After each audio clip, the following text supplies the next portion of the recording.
الحمد لله رب العالمين والصلاة والسلام على خاتم الأنبياء والمرسلين سيدنا محمد وعلى آله وصحبه أجمعين. أعوذ بالله من الشيطان الرجيم.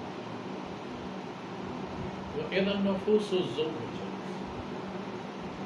وإذا الموءودة سئلت بأي ذنب قتلت.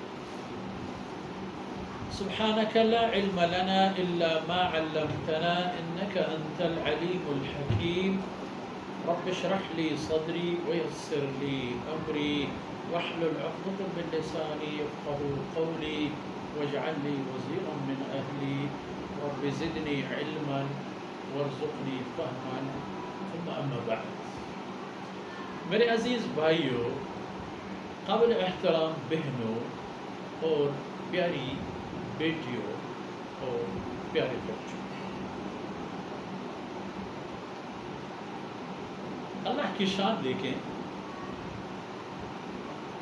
ویسے تو عبرت اور حقیقت بینی کے لیے ہر ایک چیز میں ایک گواہی موجود ہے. سب سے بڑھ کر گواہ اور ثبوت اللہ رب العزت کی قدرت اور اللہ رب العزت کی حکمت اور عظمت اور دانش مندی کی انسان سے بڑھ کر اور کیا جائے.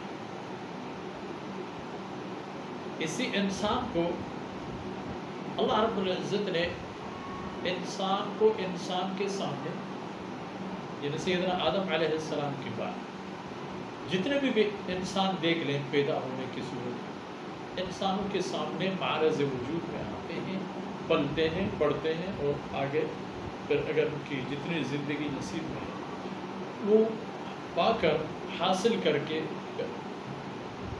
جیسے اللہ رب العزت نے ان کے لیے مقدر لکھ دی ہے وہ اسی کے حصے میں چلے جائیں. اب بتا دیا ہے انسان کو کہ یہ صورتحال تو انسانی بس سے باہر ہے کہ میں موت کو قبول نہیں کروں گا. اس کے سامنے تو ہر ایک کو گھٹنے ٹیکنے پڑے.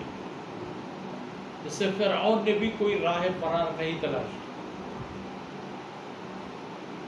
لیکن موت کے بعد کا جو اللہ رب العزت نے فرمایا کہ اصل معاملات تو موت کے بعد کے ہیں، اس کے لیے تم لوگ اپنے آپ کو کیوں دیوانہ بنا رکھتے ہو، کیوں غافل بنا لیتے ہو، کیوں اپنے آپ کو ضائع کر لیتے ہو. یاد رکھیے جس طرح تم لوگ دنیا میں تھے، جس حالت میں دنیا میں تھے، جس طرح یہاں آپ لوگوں کے آپس میں یاری دوستیاں ہوا کرتی تھی، بھائی بندن اور تعلقات، رشتے اور ناطے ہوا کرتے تھے، یہ آخرت میں بھی ہوگا. اور فرمایا وَإِذَا النُّفُوسُ زُوِّجَتْ. جب وہ دن آئے گا جب مرے ہوئے پورے انسانیت کو دوبارہ زندگی نصیب ہوگی، اور زندہ ہونے کے بعد ان کو قرآن کریم کی سورہ یاسین میں اس انداز میں یہ الفاظ موجود ہیں کہ وَامْتَازُوا الْيَوْمَ أَيُّهَا الْمُجْرِمُونَ. اللہ کی نافرمانی کرنے والوں الگ ہو جاؤ، جدائی اختیار کر لو ان لوگوں کی جمع سے، ان لوگوں کے مجمع سے جو آپ لوگوں کی طرح نہیں. یہاں فرمایا وَإِذَا النُّفُوسُ زُوِّجَتْ. جب لوگوں کو آپس میں جوڑیاں بنا دیے جائیں گے. معنی اور مطلب یہ ہے کہ ہر طبقہ اور مکتب فکر کے لوگوں کو الگ کر دیا جائے. مشرکین کی الگ جماعت ہوگی، منافقین کی الگ جماعت ہوگی، ظالمین کی الگ جماعت ہوگی، کفار کے بھی انواع و اقسام، فرعون اور اس جیسے مزاج کے لوگ، ابو جہل اور اس کی طبیعت جیسے لوگ، مجرمین میں سے نافرمان، ان کو الگ کر دیا جائے گا. ہر ایک کی، مردوں کو الگ، عورتوں کو الگ، بڑوں کو الگ، چھوٹوں کو الگ. یہ دن آنے والی ہے. اور اس حوالے پر اگر غفلت کے شکار ہوئے بنی آدم تو جلدی سنبھالو.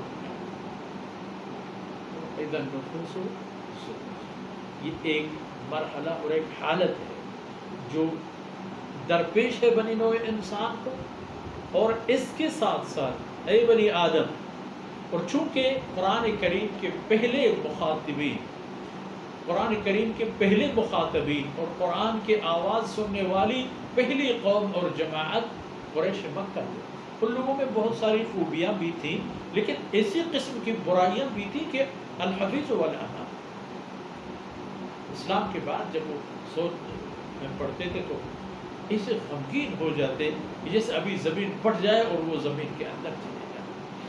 حالانکہ اللہ رب العزت نے اپنے رسول صلی اللہ علیہ وسلم سے فرمایا ہے کہ اسلام قبول کرنے کی صورت میں اسلام سے پہلے جتنے بھی گناہیں ہیں، جتنے بھی اللہ کی نافرمانیاں کی ہیں، جتنے بھی جرائم کیے ہیں گناہ کی صورت میں، ان سب کو اللہ رب العزت بلڈوز فرما دیتا ہے، ان سب کی حیثیت ختم ہو جاتی ہے، اور کفر سے اسلام میں داخل ہونے والا گناہوں سے اتنا اور ایسا پاک صاف ہوتا ہے کہ جیسے ابھی ابھی دنیا میں آ چکا ہو۔ لیکن ایک خرابی ان میں یہ تھی کہ وہ اپنی معصوم بیٹیوں کو ایک احمقانہ سوچ کی بنیاد پر زندہ درگور کر دیتے، یعنی اس کی بھی نوبت نہ آتی کہ ان کو مار کے ان کو قتل کر کے دفن کر دیں کسی تلوار کی صورت میں، کسی طرح کی جو اس میں نہیں، زمین کو یعنی گڑھے کھود کر ان معصوم نومولودوں کو زندہ اس میں گاڑ دیتے اور اس پر مٹی ڈال کے برابر کر دیتے اور بات ختم۔ عمومی رجحان کی بات، اور معاشرتی اعتبار میں، اسٹیٹس کے اعتبار پر جو جتنے زیادہ اپنے آپ کو باغیرت سمجھتا تھا، اسی طرح کی حماقتیں وہ زیادہ مرتکب ہوتا۔ فرمایا یہ بات رائے گاہ نہیں جائے گی۔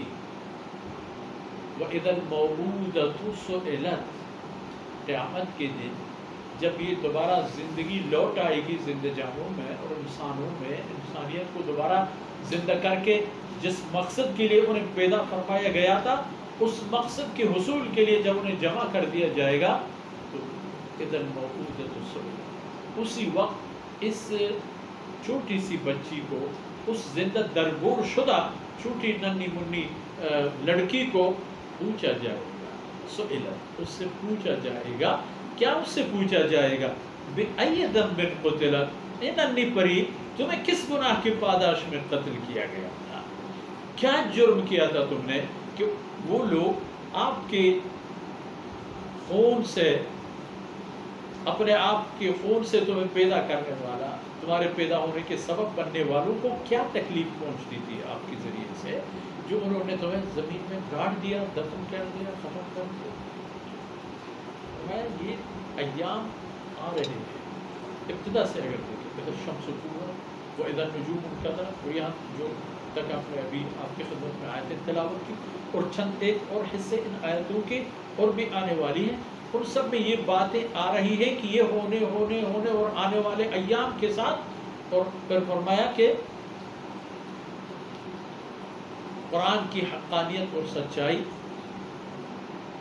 آپ لوگوں کے دل میں آ جائے کہ یہ جو جتنی بھی باتیں ہو گئی ان کا تعلق قرآن کی یقین سے ہے، کیونکہ یہ مراحل جو آ رہے ہیں ان کا ذکر قرآن میں موجود ہے، اور قرآن کریم ان کے بارے میں جو فرماتا ہے وہ اٹل باتیں ہیں، اور آنے والی قواعد، حالات اور ماحول ہیں اور فرصتیں ہیں جو آ جائیں گی۔ آپ تیار ہو یا نہ ہو، آپ کو اس حوالے پر تیاری ہو یا نہ ہو کہ یہ دن تمہیں دیکھنے پڑیں گے، بہتر کیوں نہ ہو کہ اپنے آپ کو ایسے حالات اور ماحول اور دن اور راتوں کے لیے تیار کرو کہ ان کے آنے کے بعد تمہیں کوئی وسواس اور پریشانی اور غم اور شدت لاحق نہ ہو۔ ان باتوں کے ساتھ آج کی نشست تکمیل پذیر ہو گئی۔ دعا کرتے ہیں کہ اللہ تعالیٰ ان ٹوٹی باتوں کو اپنے بارگاہ میں قبولیت نصیب فرمائے، اور اگلی باتوں میں انشاءاللہ یہ معاملات اور یہ بحث مزید آگے جائے گی۔ اللہ تعالیٰ ہم سب کو اپنے رحمتوں میں مالا مال فرمائے اور اپنے غضب سے ہمیں دور فرمائے. وصلی اللہ علی نبینا محمد وعلی آلہ وصحبہ